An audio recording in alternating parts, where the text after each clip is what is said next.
Hello friends, NQ study YouTube channel पर आपका इस्तकबाल है।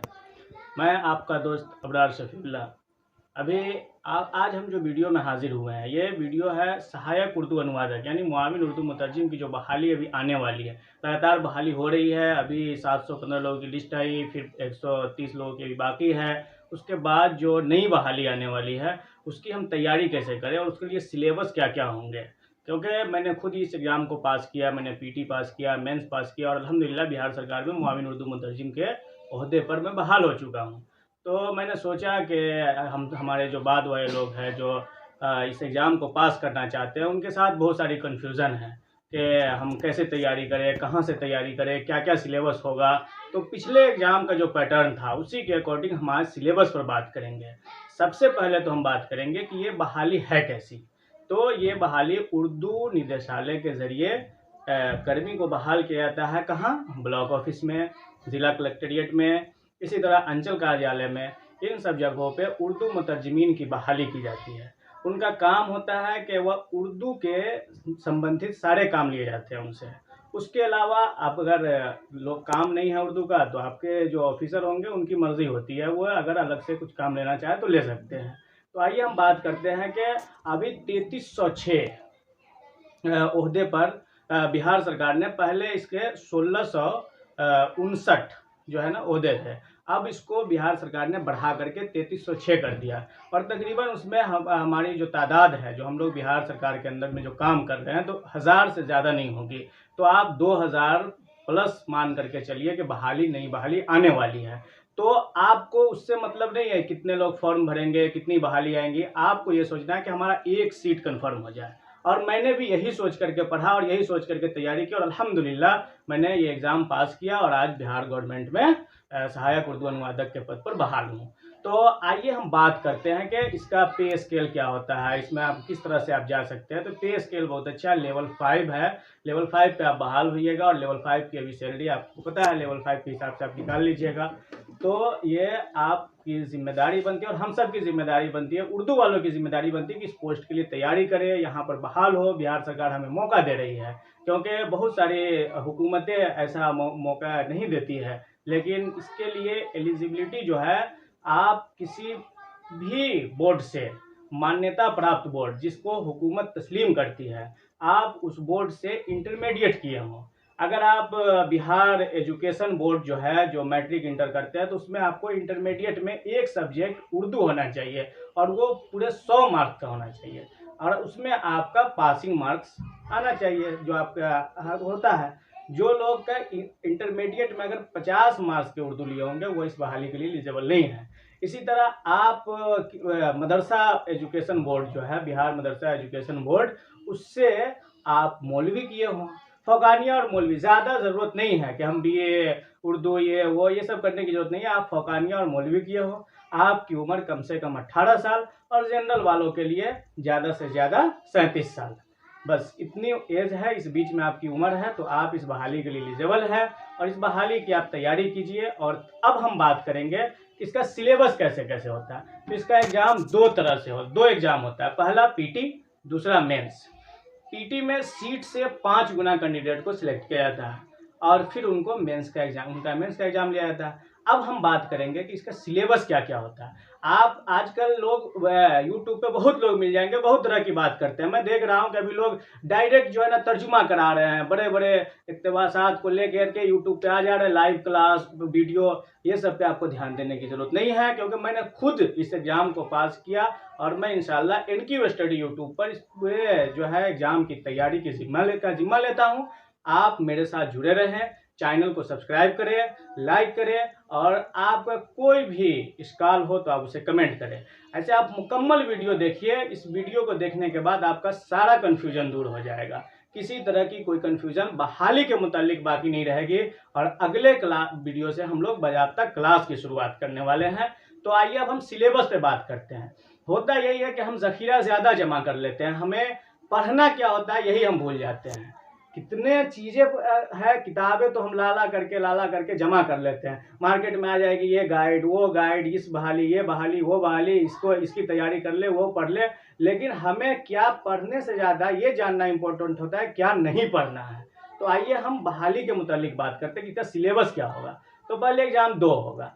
पहला जो एग्जाम होगा वो आपका 100 नंबर का एग्जाम होगा और वो ऑब्जेक्टिव क्वेश्चन रहेगा और उसमें निगेटिव मार्किंग रहता है। इसका ध्यान रखिएगा, पिछले बार आधा से ज्यादा कैंडिडेट इसी वजह से पीटी में छठे थे कि उन्हें पता नहीं था कि निगेटिव मार्किंग होता है कि नहीं होता है। तो उसके जो सिलेबस, उसका जो निसाब है, जो सिलेबस है, उस पर हम बात करते हैं। 100 नंबर का क्वेश्चन होगा। आपको एक क्वेश्चन में 4 ऑप्शन दिए जाएंगे, जिसमें एक ऑप्शन सही होंगे, जिसको आपको OMR में टिक लगा देना है।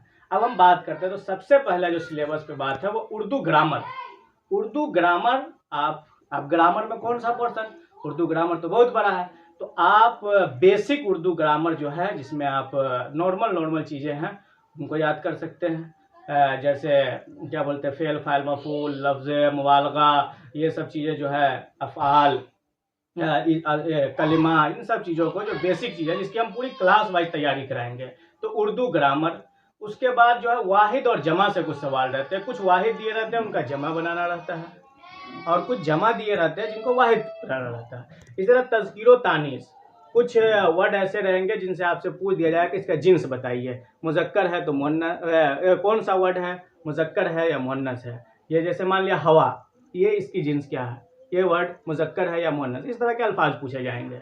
उसके बाद आपसे अजदाद, जिसे हम हिंदी में विलोम शब्द कहते हैं, उल्टा, जैसे ज़मीन है तो उसका उल्टा आसमान, थोड़ा सा वर्ड भारी कर दिया जाता है वहाँ पे, वही ताकि फंसाया जाए। क्वेश्चन बहुत आसान रहता है, आप समझिएगा। 90 मिनट का वक्त रहता है, 100 क्वेश्चन हल करना रहता है। आप जब उसको समझिएगा तब आपको जो है समझ में आएगी बात कि क्वेश्चन आसान रहता है। दिमाग लगाइएगा, हल कर लीजिएगा, क्योंकि मैंने भी करके देखा है, और जब मैं कर सकता हूँ तो आप भी कर सकते हैं। उसके बाद उर्दू से हिंदी तर्जुमा दिया जाता है। तर्जुमा करने का मतलब अभी लोग क्या कर रहे हैं कि पूरा इक़्तिबास तर्जुमा नहीं, उसमें एक एक छोटा छोटा जुमला रहता है, आप जुमलों का ट्रांसलेट कीजिए। भाई आप तो लोग देख रहे हैं कि यूट्यूब पे मेंस की तैयारी करवा रहे हैं। भाई पहले जब आपका पीटी नहीं निकलेगा तब मेंस के लिए एलिजिबल ही नहीं होइएगा। जब तक आपका पीटी नहीं निकले तो आपको पहला फोकस पीटी पे करना है, और पीटी में सीट से 5 गुना लोग सिलेक्ट होते हैं, इसका ख्याल रहे। तो इसलिए ज़्यादा लोग यहाँ सिलेक्ट होते हैं, और जितने जो बेचारे बहुत सारे बदनसीब लोग यहाँ से छट जाते हैं। तो हमें पहला फोकस पीटी एग्जाम पे करना है। तो उर्दू से हिंदी तर्जुमा, फिर हिंदी से उर्दू तर्जुमा। तो ये तर्जुमा करने का मतलब है कि इक़्तिबास नहीं रहेगा, आपको एक सेंटेंस रहेगा, छोटा छोटा सेंटेंस, एक एक लाइन का सेंटेंस रहेगा, और उसको आपको एक जुमला को उर्दू को हिंदी करना। उसमें ऑप्शन दिया रहेगा, आप खुद सोचिए पूरे इक़्तिबास वाला ऑप्शन फिर कितना लंबा क्वेश्चन हो जाएगा। उसी तरह उर्दू अल्फाज से हिंदी अल्फाज रहेंगे, उर्दू अल्फाज दिए रहेंगे, उस उर्दू अल्फाज को हिंदी करना रहेगा, उसका ऑप्शन दिया रहेगा। इधर हिंदी अल्फाज का उर्दू ऑप्शन दिया रहेगा, उसमें से सिलेक्ट करना है। ये आपका, ये जो हमने अभी बताया उर्दू ग्रामर, जिसमें तो उसके बाद ये 90 नंबर का क्वेश्चन हुआ। 90 नंबर में आपको क्या करना, उर्दू ग्रामर, वाहिद जमा, तज़कीर तानीस, अजदाद, उर्दू से हिंदी तर्जुमा, हिंदी से उर्दू तर्जुमा में याद रखिएगा जुमला रहेगा, एक एक जुमला का तर्जुमा रहेगा, पूरे इक़्तिबास का तर्जुमा नहीं रहेगा। ये पीटी है, पीटी का सिलेबस हम बता रहे हैं। इसी तरह उर्दू अल्फाज से हिंदी अल्फाज, हिंदी अल्फाज से उर्दू अल्फाज। और 90 नंबर के बाद जो 10 नंबर बचता है, ये आपका जीके जीएस से सवाल रहेगा। उसमें जीके थोड़ा सा टफ पूछ देता है बीएसएससी, और उसमें 2 तरह के जीके, कभी कभी उर्दू जीके से भी सवाल रहता है, अदब से 1-2 सवाल, और कुछ सवाल उमूमन जो जनरल नॉलेज है उससे रहता है। तो आप इस हिसाब से 100 नंबर आपका समझ में आएगा कि इस सिलेबस में, पीटी के सिलेबस में, ये 100 नंबर कैसे कैसे होते हैं। अब पीटी एग्जाम क्वालिफाई करने के बाद आपका फॉर्म फिल होगा, और फिर आप मेंस के लिए एग्जाम में बैठेंगे। तो मेंस 2 पेपर का होता है, 100 नंबर के 2 पेपर रहेंगे, 200 नंबर का मेंस होगा।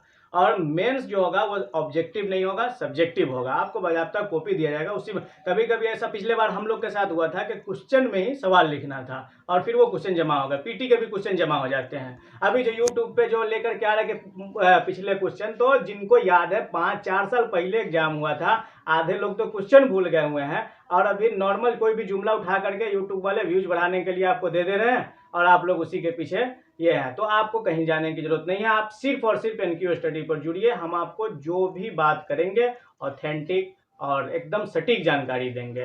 अब हम मेंस की तरफ बढ़ते हैं। तो मेंस 2 पेपर का होता है, मैंने कहा।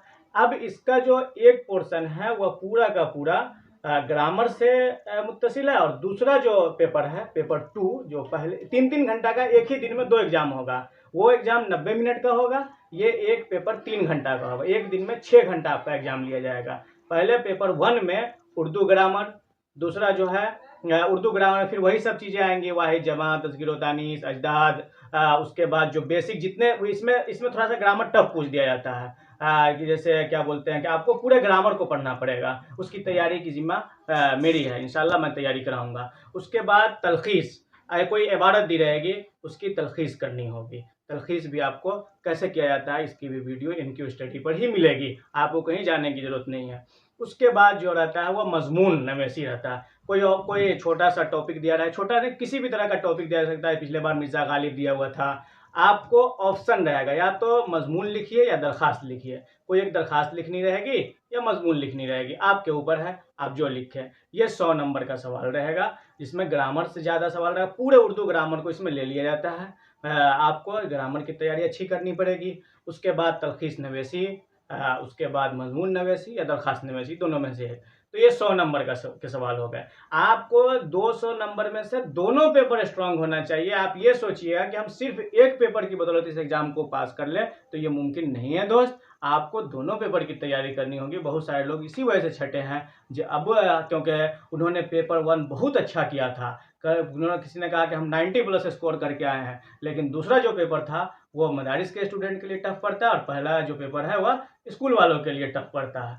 दूसरा पेपर पूरा का पूरा ट्रांसलेशन से रहता है, हिंदी से उर्दू तर्जुमा। आपको कोई नावल दिया जाएगा, किसी तरह कोई मजमून दे दिया जाएगा, उसको हिंदी से उर्दू करना है। 40 नंबर के सवाल रहेंगे, बड़ा इक़्तिबास रहता है, उसको हिंदी से उर्दू करना होता है। फिर इसी तरह 40 नंबर उर्दू से हिंदी रहता है, 80 नंबर हो गए।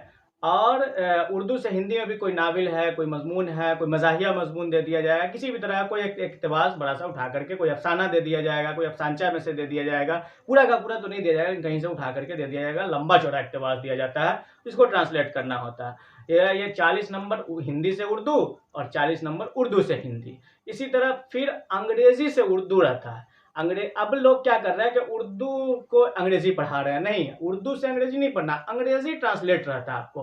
अंग्रेजी से उर्दू 10 नंबर और फिर अंग्रेजी से हिंदी में 10 नंबर। ये थोड़ा छोटा इक़्तिबास रहता है, क्योंकि वहाँ 40-40 नंबर है, यहाँ 10-10 नंबर है, तो उसी हिसाब से ये होता है। इसको फिर इस सिलेबस को, मेंस के सिलेबस को फिर समझिए आप। मेंस 2 पेपर का होगा, 200 नंबर का। पहला पेपर 100 नंबर, फिर दूसरा पेपर 100 नंबर। पहला पेपर पूरे के पूरे उर्दू ग्रामर से। उर्दू ग्रामर आपको कुछ नहीं छोड़ना है, मुकम्मल ग्रामर पढ़नी है। उसके बाद तलखीस रहता है, कोई एक इबारत दी रहेगी उसको तलखीस करना। कोई मजमून लिखना रहता है, या दरखास्त लिखिए, मजमून लिखिए या दरखास्त लिखिए, दोनों में से आपके पास ऑप्शन रहता है। दूसरा पेपर हिंदी से उर्दू ट्रांसलेट, कोई इक़्तिबास रहेगा 40 नंबर। उर्दू से हिंदी ट्रांसलेट 40 नंबर। अंग्रेजी से उर्दू ट्रांसलेट 10 नंबर, और फिर अंग्रेजी से हिंदी 10 नंबर। ये 200 का आपका मेंस हुआ। आपको क्वालिफाई के लिए 150+ का टारगेट लेकर के चलना पड़ेगा, तभी जाकर के आप क्वालिफाई कीजिएगा 200 में से। ये नहीं होगा कि आप जो है कोई एक पेपर बहुत अच्छा लिख के चले, दूसरे पेपर में आप 0 बटे सन्नाटा हो गए, तो ऐसे सोचिएगा तो फिर आप एग्जाम पास नहीं कर पाइएगा। अब इस वीडियो में हम पूरा इन्फॉर्मेशन आपको बता दिए कैसे तैयारी करनी है। अब आपको तैयारी कहाँ से करनी है? तैयारी आपकी तैयारी के लिए सबसे बेहतर है कि आप ग्रामर याद कीजिए। आप 10th लेवल का कोई ग्रामर ले लीजिए, बिहार बोर्ड जो प्रीफरेंस करता है, उस ग्रामर से आप कवायद वगैरह देखा कीजिए। वाहिद जमा के मजमुआ कहीं से भी आप ले लीजिए। नहीं है तो आपको हम इनक्यू स्टडी पर उपलब्ध कराएंगे, हम वीडियो देंगे, वीडियो का PDF देंगे इंशाल्लाह। बाज़ाब्ता हम इस क्लास का कोर्स की शुरुआत करने जा रहे हैं, और जो लोग जुड़े रहेंगे, हमें उम्मीद है कि वह ज़रूर क्वालिफाई करेंगे और बिहार सरकार में आने वाले दिन में सरकारी जॉब पाएंगे। क्योंकि मैंने खुद इस एग्ज़ाम को पास किया है, तो आपको भी पास करवाना मेरी जिम्मेदारी है।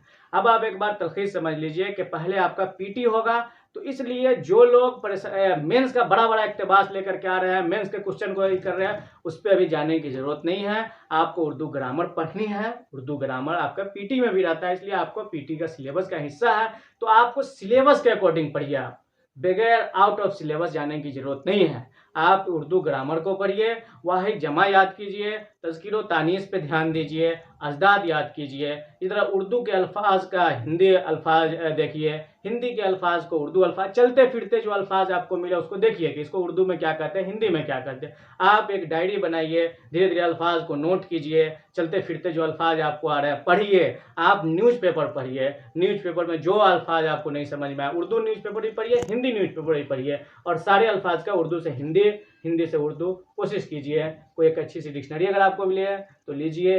आप ये खुद से अपने से तैयारी कीजिए। उसके बाद बाकी तैयारी के लिए हम यूट्यूब चैनल पे, इनकी स्टडी यूट्यूब चैनल पर सारा वीडियो उपलब्ध करा देंगे। उसके बाद मेंस में क्वालिफाई होइए। मेंस फिर 2 पेपर का होगा, हमने बता दिया, उर्दू ग्रामर, तलखीस, मजमून नवेसी या दरखास्त नवेसी। या आपका एक पेपर का सिलेबस है, दूसरा पेपर पूरा का पूरा तर्जुमा से है, एक हिंदी से उर्दू, फिर उर्दू से हिंदी, फिर अंग्रेज़ी से उर्दू, अंग्रेज़ी से हिंदी।